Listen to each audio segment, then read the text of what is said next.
Who was Hiram Abiff? By J.S.M. Ward. Part 2. Chapter 3. Adonis and Astarte in Babylonia.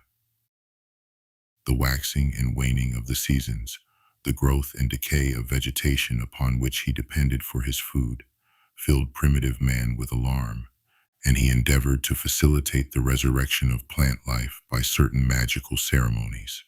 As civilization advanced, he supplemented his primitive ideas by a religious conception in which he conceived of the earth as a great goddess of fertility, who in autumn grew old and feeble and was in danger of death. For primitive man made the gods in his own image, endowing them with his own attributes. Thus he believed that they were born, married, had children, and could die. The thought that even the great mother, the fertile earth, was in danger of death, and therefore he himself of starvation, filled man with abject terror, and carrying forward his old magical ideas of the past, he thought it desirable to perform certain ceremonies based on sympathetic magic to assist her over the dangerous period of winter. He explained the phenomena of autumn, winter, and spring as caused by the old age, death, and resurrection of a divine being. But there was always present in his mind a terror, lest someday that divine being would not rise again, and that the subsequent destruction of the whole world would follow. Thus it came about that most primitive races enact a drama in which someone represents a god who is slain and comes to life again. But whereas today in most cases it is play acting, in the early dawn of man, the one who acted the part of the god was really slain, in order that the divine spirit, which was supposed to be in this representative, should enter into another younger and more vigorous body.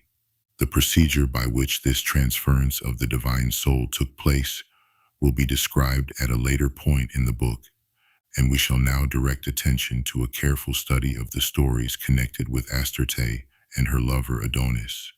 Astarte, under varying names, was worshipped throughout the whole of the Near East in pre-Christian days. In Syria and Palestine, she was known as Astarte or Ashtoreth, in Cappadocia and Asia Minor as Cybele, and in Babylonia as Ishtar, while the same great mother goddess in Egypt was known as Isis. The earliest form of the Adonis myth comes from Babylon. In these records he is named Dumuzi Abzul, usually called, however, Dumuzi, from which form of the name is derived Tammuz, under which appellation he was known in Syria. In the latter country he was usually spoken of as the Lord, Adon, and the Greeks, taking this for his proper name, Hellenized it into Adonis. In the literature of Babylonia, Dumuzi was the youthful lover of Ishtar, the great mother goddess who embodied the reproductive energies of nature. The references to the tragedy are very fragmentary, but we learn that every year Dumuzi died and passed into the subterranean world, and that his divine mistress sought for him. In the land from which there is no returning, in the house of darkness, where dust lies on door and bolt. This, of course, was the winter season during which animals and plants ceased to reproduce their species. So serious was the position that the god Ea sent messengers to the underworld and demanded from the queen thereof, Alatu, the return of Ishtar. Meantime, Ishtar had passed through the 7 gates of the underworld, at each of which she was compelled to pay a fee to the warden of the gate, which consisted of one of her garments, till at length she appeared before the goddess of the underworld stark naked. Despite these sacrifices, the goddess refused to release Dumuzi and poured contempt on Ishtar. It was at this point that the messenger from the gods arrived and compelled Alatu to sprinkle Ishtar and Dumuzi with the water of life, so that the two might return together to the upper world and nature revive. Fortunately, we have a number of Babylonian hymns which were used at the annual lamentation which the people of Babylonia made, which clearly indicate his close association with plant life, and particularly with the corn seed, which is buried in order that it may come forth to life and bear a goodly yield. Dumuzi, in short, is the spirit of vegetation and particularly of the corn. These dirges were chanted over the effigy of the dead god, which was washed with pure water, anointed with oil, and clad in a red robe. The flute was the instrument chiefly used, and there seems no doubt that here and in other parts of Asia, the ancients had the secret of producing music which intoxicated the brains of the worshippers and worked them up into a state akin to frenzy. The secret rests in the use of eighths and quarters of tone and has recently been rediscovered in Mexico. By its use, it is claimed that the musicians can arouse any sensations they choose in the human heart, a very dangerous power and one which explains many of the wild and fantastic scenes we shall presently describe. This version of the story depicts Ishtar as the faithful, loving, and sorrowing mistress, but there is another side to her character which we shall consider in a moment. Her attitude of affection and solicitude for the human race is also brought out in her lamentation when the great flood almost obliterated the human race, in which she says, "Did I of myself bring forth my people that they might fill the sea like little fishes?" But there is another, a much grimmer and more unpleasant side of Ishtar, which is set forth in the tablets which contain the epic of Gilgamesh. Therein she asks him to be her lover, and Gilgamesh, in words which might have been spoken by an old Hebrew prophet, denounces her in no uncertain language. He starts by giving a list of the calamities and misfortunes which have befallen those who have been so unwise as to become the lovers of the goddess, and says, "What lover didst thou love for long? Which of thy shepherds flourished? I will describe the calamity which goeth with thee." He accuses her of having caused the death of Dumuzi, and adds that every creature who falls under her sway suffers mutilation or death, even the beasts or birds, concluding with the words, "Dost thou love me, and wouldst thou treat me as thou didst them?" When Ishtar heard this reply, she was filled with wrath, and ascending to heaven complained to Anu, her father, and Antu, her mother, that Gilgamesh had proclaimed aloud all her iniquitous deeds. Anu thereupon created a fire-breathing bull and sent him to devastate the fields around Erech. But Gilgamesh and his friend Enkadu went out against the bull and slew it. When the goddess learnt of the death of the bull, she came out on the battlements of the city and cursed Gilgamesh for killing it, at which Enkadu tore off a portion of the bull's flesh from the right side and threw it at the goddess, saying, "Could I but fight with thee, I would serve thee as I have served him. I would twine his entrails about thee." Then Ishtar gathered together all her temple women and harlots, and with them made lamentation over the portion of the bull which Enkadu had thrown at her. I cannot help thinking that the right side here, as in many other accounts of a similar incident, is an aphorism for the virile member, and if so, the significance of the incident is perfectly clear. The Great Mother, before she assumed a human form, was represented under animal shapes, one of these being the queen bee, an emblem constantly associated with Astarte and her classical representative, Artemis. In the case of Diana of Ephesus, the bee even appeared on the coins of the city, and the survival of this attribute, even in speculative masonry, is proved by the constant use of a beehive on 18th century certificates, tracing boards, and the like.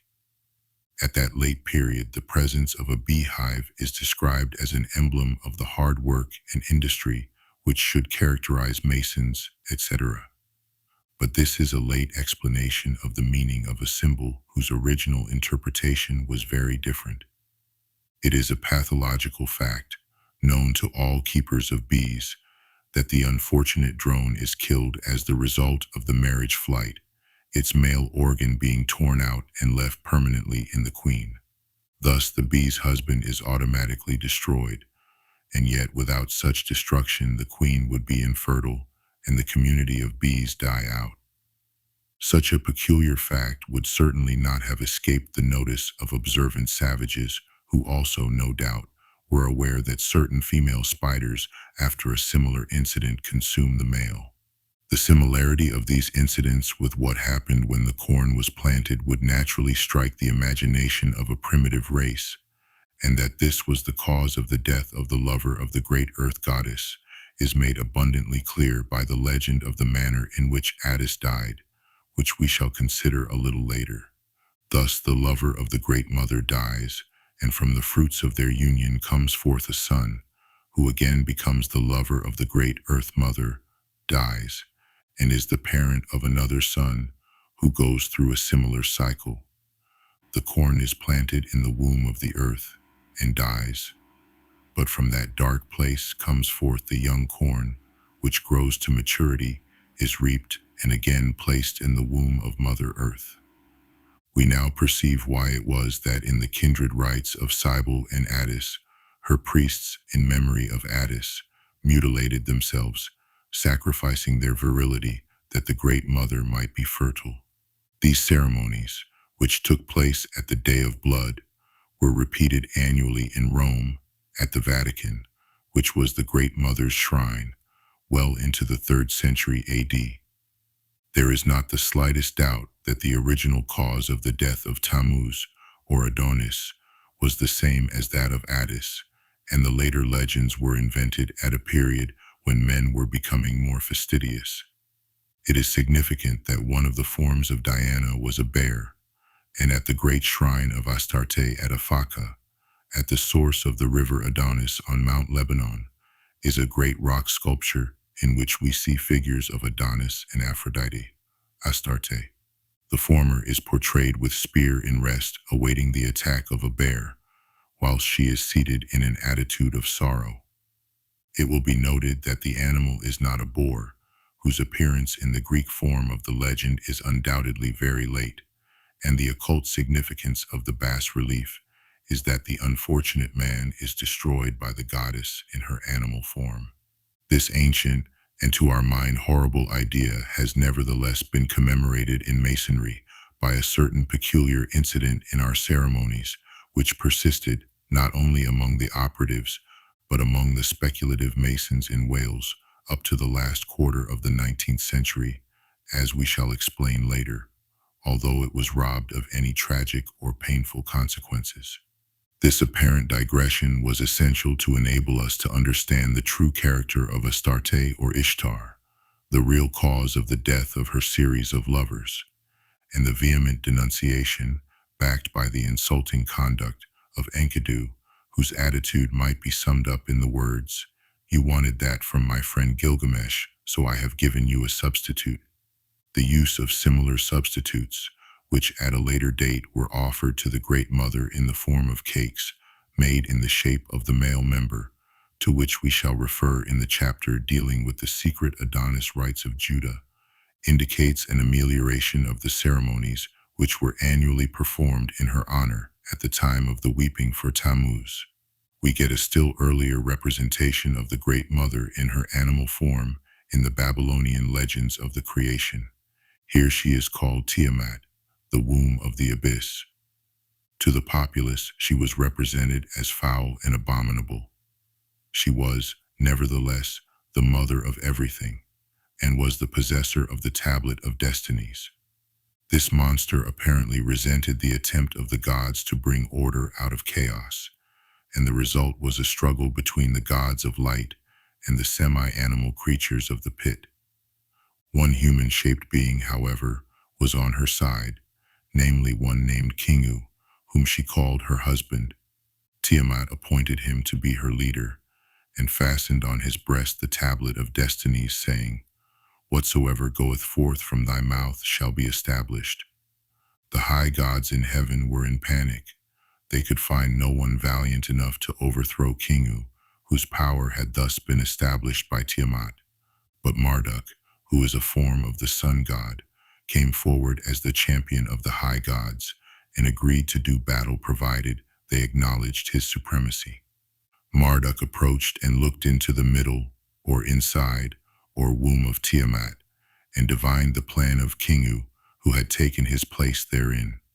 In an important note, the author of the British Museum pamphlet on the Babylonian legends of the creation says, The Egyptians distinguished a portion of the heavens by the name of Khat-Nut, i.e., the belly of Nut, and two drawings of it are extant. He attaches there two copies of these drawings, from which it is perfectly clear that the portion of the anatomy referred to is the womb, and in the second example a god, or human being, is depicted in it in the prenatal position. The same authority states that Kingu is Tammuz. We also learn from this text that Tiamat had had a previous husband, Apsu, who was slain by one of the older gods, Ea. We thus see that Kingu reproduces the essential features of a later Tammuz, and the significance of his taking refuge in the womb of Tiamat becomes clear at once. Marduk defeated Kingu and slew Tiamat with his spear, which latter emblem throughout all the transmutations of the Adonis theme plays its important part. It lingers right down to the days of the Holy Grail legends in medieval Europe, and it was with this weapon that in certain primitive areas, even in the classical period, human representatives of Adonis were slain. It must be carefully borne in mind, for again and again it will turn up associated in some way with Adonis. Having slain Tiamat, he formed out of her heaven and earth, and after creating a new race of animals, made men in the likeness of the gods. In order to endow them with a spark of the divine nature, he beheaded Kingu and created man out of the blood of the god mixed with earth. The actual words he used are significant, for he said he would create man out of blood and bone Dami Asimtum. The similarity of this word to Damu or Dumuzi is most significant, and the words of Ea, "Let one brother God be given, let him suffer destruction that men may be fashioned," summarizes the full import, not only of this one incident, but of the age-long story of the sacrifice of man for the sake of man. In this very early Babylonian record, we obtain the first and most primitive conception of the Great Mother, and the prototype of the monster who in so many initiation rites is supposed to swallow the initiate and then bring him forth reborn to a new life. To this day in the forests of New Guinea, the initiates are swallowed up by a great monster, really a house built in that shape. They spend some time in the belly of this mythical dragon and are restored to life as men. As we shall see later in the legend of Jonah and the great fish, a similar ceremony was still carried on in Judea in the 8th century BC. In the course of time, the Babylonian religion developed gradually towards monotheism, although it never actually reached that stage. We find, however, in the later writings a growing tendency to claim that all the gods are but forms of the one true God, Marduk. We also notice that the number of gods is gradually reduced, and in particular that Ishtar absorbed into herself the attributes of a whole host of lesser goddesses, especially those of the Great Mother Goddess. Another important development is the grouping of the gods into triads, Ishtar being associated with Sin, the moon god, and Shamash, the sun god. It is therefore not surprising to find that she and Tammuz tend to take on the attributes of the sun and the moon, although she never entirely loses her original aspect of a fertility goddess. Strictly, she was the goddess of the star Venus, both as the morning star when it rises in the east, and of the evening star, a fact which explains certain incidents associated with the morning star in the east in the later rituals. It was at Antioch that the crowd raised their eyes to that bright and morning star whose rising brings peace and salvation to the faithful and obedient of the human race. On two seals of about 2500 BC, now in the British Museum and illustrated in the Babylonian legends, reproduced by the kind permission of the trustees of the British Museum on pages 28-58 of this book, are depicted two scenes which, although officially described as Shamash the sun god rising and setting, are more probably a representation of the descent of Dumuzi into the underworld and his subsequent coming forth by day. In the first, the god is seen sinking into the underworld amidst what seems to be pine cones, one of his emblems, out of which grave springs up a young tree. Over the dying god stands the goddess, who is dropping into the open grave an ear of corn, for so the museum authorities describe it, but to my mind it is much more like a pomegranate, the well-known emblem of fertility and plenty. In either case, she is clearly planting the seed. An attendant god is releasing an eagle, which among many Syrian nations was released at the emblematic burning of the god, to signify the ascent of his soul to heaven. Nearby stands a god holding a bow in his hand, one of the best-known emblems of the Great Mother, behind whom is a lion, another of her emblems, one under which she was constantly worshipped in Asia Minor. Opposite the lion is the bull, another regular emblem of the fertility goddess, and one which, as we have seen in the account of Gilgamesh, was peculiarly associated with Ishtar. The other seal, which is of about the same date, depicts Dumuzi, or alternatively Shamash, rising from the underworld. Two attendant gods are supporting two pillars, or possibly doors, which are surmounted by lions. In either case, the pillars or doors no doubt represent the gates of the underworld being withdrawn. The lines of fire suggest the funeral pyre of the god to which we have already referred, while the eight-pointed stars are the recognized emblem of Ishtar. The fact that there are two of them reminds us that she was goddess of Venus, both as the evening and as the morning star, and it was when Venus rose in the east, i.e., in the morning, that the time for the proclamation of the resurrection of Tammuz had arrived.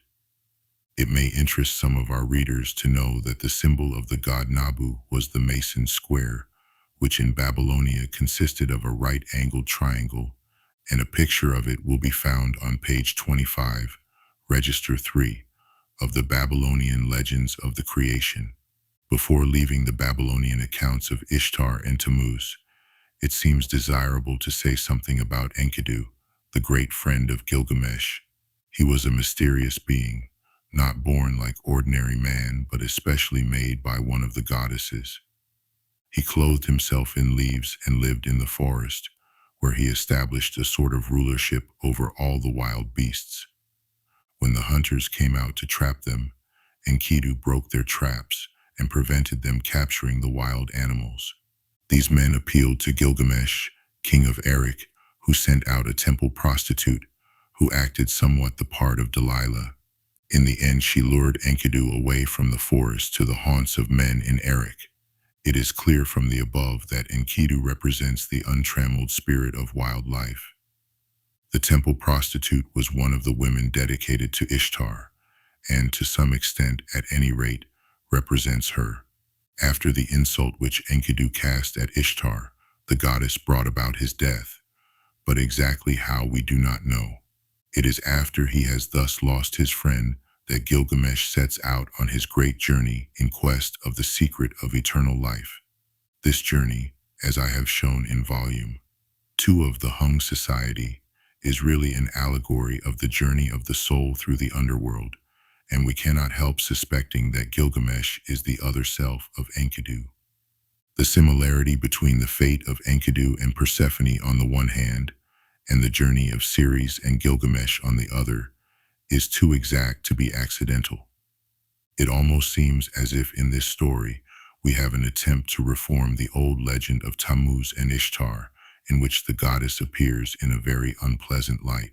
It must not be forgotten that Ishtar, like all the great fertility goddesses, has a series of lovers who each in turn come to a tragic end, although in reality each is a reincarnation of the previous one.